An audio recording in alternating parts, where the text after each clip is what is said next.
भैरव उवाच देवेशि देहरक्षार्थं कारणं कथ्यतां ध्रुवं म्रियन्ते साधकायेन विना श्मशानभूमिषु रणेषु चातिघोरेषु महावायुजलेषु च शृङ्गिमकरवज्रेषु ज्वरादिव्याधिवह्निषु। श्रीदेव्युवाच कथयामि शृणु प्राज्ञा वटोऽस्तु कवचं शुभं गोपनीयं प्रयत्नेन मातृजारोपमं यथा तस्य ध्यानं त्रिधा प्रोक्तं सात्विकादिप्रभेदतः सात्विकं राजसं चैव तामसं देव तच्छृणु ध्यानम् वन्दे बालं स्फटिकसदृशं कुण्डलोद्भासि वक्त्रं दिव्याकल्पैर्नवमणिमयैः किङ्किणीनूपुराद्यैः दीप्ताकारं विशदवदनं सुप्रसन्नं त्रिनेत्रं हस्ताब्जाभ्यां बटुकमनिशं शूलखड्गौ दधानम् उद्यद्भास्करसन्निभं त्रिनयनं रक्ताङ्गरागस्रजं स्मेरास्यं वरदं कपालमभयं शूलं दधानं करैः नीलग्रीवमुदारभूषणशतं शीतांशुचूडोज्ज्वलम् बन्धुकारुणवाससं भयहरं देवं सदा भावये ध्याये नीलाद्रिकान्तं शशिशकलधरं मुण्डमालं महेशं दिग्वस्त्रं पिङ्गकेशं डमरुमथस्रिणीं खड्गशूलाभयानि नागं घण्टां कपालं करसरसीरुहैर्बिभ्रदं भीमदंष्ट्रं सर्पाकल्पं त्रिनेत्रं मणिमयविलसत्किङ्किणीनूपुराढ्यम्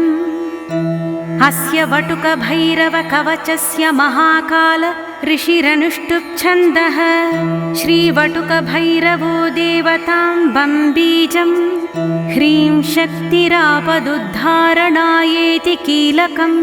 मम सर्वाभीष्टसिद्ध्यर्थे विनियोगः कवचम् ॐ शिरो मे भैरवः पातु ललाटं भीषणस्तथा नेत्रे च भूतहनन सारमेयानुगो भ्रुवौ भूतनाथश्च मे कर्णौ कपोलौ प्रेतवाहनः नासापुटौ तथोष्ठौ च भस्माङ्गसर्वभूषणः भीषणास्यो ममास्यं च शक्तिहस्तो गलं मम स्कन्धौ दैत्यरिपुः पातु बाहु अतुलविक्रमः पाणिकपाली मे पातु मुण्डमालाधरो हृदं वक्षस्थलं तथा शान्तः कामचारी स्तनं मम उदरं च समेतुष्ट क्षेत्रेशः पार्श्वतस्तथा क्षेत्रपालपृष्ठदेशं क्षेत्राख्यो नाभितस्तथा कटिं पापौघनाशश्च बटुको लिङ्गदेशकं गुदं रक्षाकरः पातु ऊरू रक्षाकरः सदा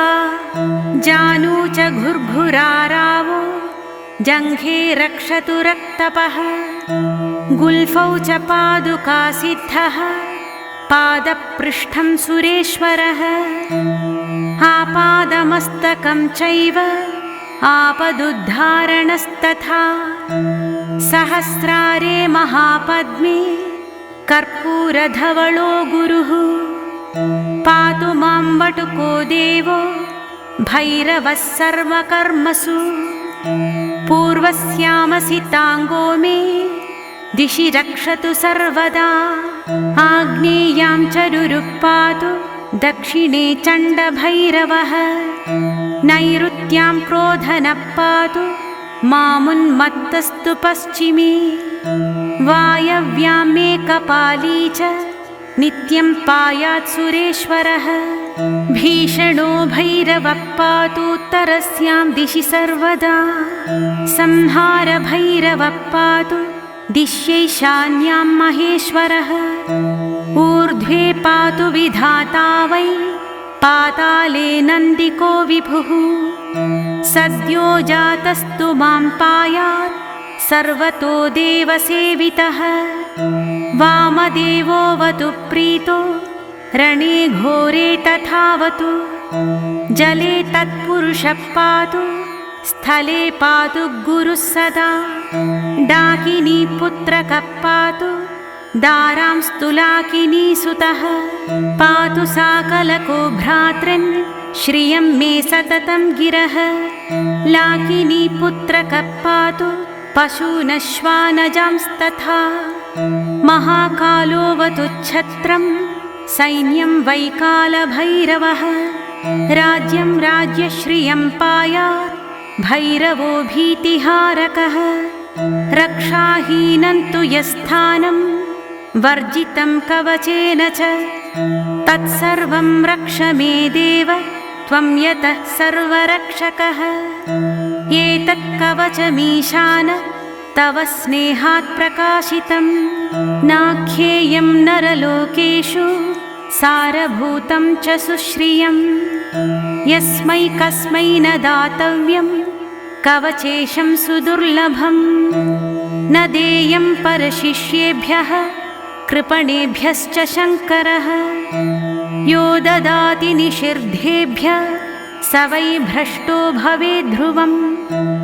अनेन कवचेशेन रक्षां कृत्वा द्विजोत्तमः विचरन् यत्र कुत्रापि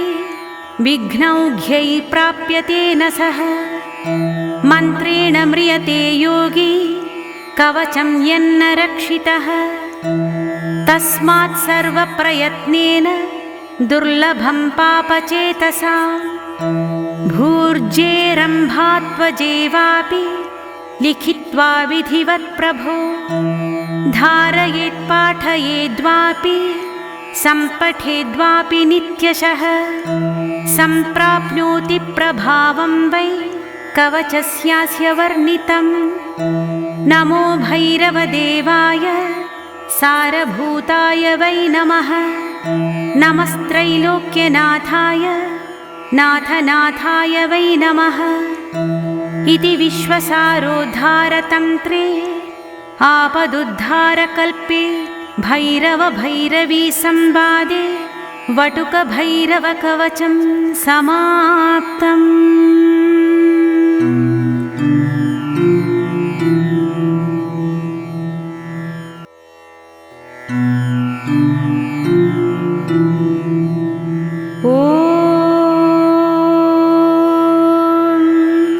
श्रीभैरव उवाच देवेशि देहरक्षार्थं कारणं कथ्यतां ध्रुवं म्रियन्ते साधकायेन विना श्मशानभूमिषु रणेषु चातिघोरेषु महावायुजलेषु च शृङ्गिमकरवज्रेषु ज्वरादिव्याधिवह्निषु। श्रीदेव्युवाच कथयामि शृणु प्राज्ञ वटोस्तु कवचं शुभं गोपनीयं प्रयत्नेन मातृजारोपमं यथा तस्य ध्यानं त्रिधा प्रोक्तं सात्विकादिप्रभेदतः सात्विकं राजसं चैव तामसं देव तच्छृणु ध्यानम् वन्दे बालं स्फटिकसदृशं कुण्डलोद्भासि वक्त्रं दिव्याकल्पैर्नवमणिमयैः किङ्किणीनूपुराद्यैः दीप्ताकारं विशदवदनं सुप्रसन्नं त्रिनेत्रं हस्ताब्जाभ्यां वटुकमनिशं शूलखड्गौ दधानम् उद्यद्भास्करसन्निभं त्रिनयनं रक्ताङ्गरागस्रजम् स्मेरास्यं वरदं कपालमभयं शूलं दधानं करैः नीलग्रीवमुदारभूषणशतं शीतांशुचूडोज्ज्वलम् बन्धुकारुणवाससं भयहरं देवं सदा भावये ध्याये नीलाद्रिकान्तं शशिशकलधरं मुण्डमालं महेशम् दिग्वस्त्रं पिङ्गकेशं डमरुमथस्रिणीं खड्गशूलाभयानि नागं घण्टां कपालं करसरसीरुहैर्बिभ्रदं भीमदंष्ट्रम् सर्पाकल्पं त्रिनेत्रं मणिमयविलसत्किङ्किणीनूपुराढ्यम् अस्य वटुकभैरवकवचस्य महाकाल ऋषिरनुष्टुप्छन्दः श्रीवटुकभैरवो देवतां बम्बीजं ह्रीं शक्तिरापदुद्धारणायेति कीलकं मम सर्वाभीष्टसिद्ध्यर्थे विनियोगः कवचम् ॐ शिरो मे भैरवः पातु ललाटं भीषणस्तथा नेत्रे च भूतहनन सारमेयानुगो भ्रुवौ भूतनाथश्च मे कर्णौ कपोलौ प्रेतवाहनः नासापुटौ तथोष्ठौ च भस्माङ्गसर्वभूषणः भीषणास्यो ममास्यं च शक्तिहस्तो गलं मम स्कन्धौ दैत्यरिपुः पातु बाहु अतुलविक्रमः पाणिकपाली मे पातु मुण्डमालाधरो हृदं वक्षस्थलं तथा शान्तः कामचारी स्तनं मम उदरं च समेतुष्ट क्षेत्रेशपाश्वतस्तथा क्षेत्रपालपृष्ठदेशं क्षेत्राख्यो नाभितस्तथा कटिं पापौघनाशश्च बटुको लिङ्गदेशकम् गुदं रक्षाकरः पातु ऊरू रक्षाकरः सदा जानू च घुर्घुरारावो जङ्घे रक्षतु रक्तपः गुल्फौ च पादुकासिद्धः पादपृष्ठं सुरेश्वरः आपादमस्तकं चैव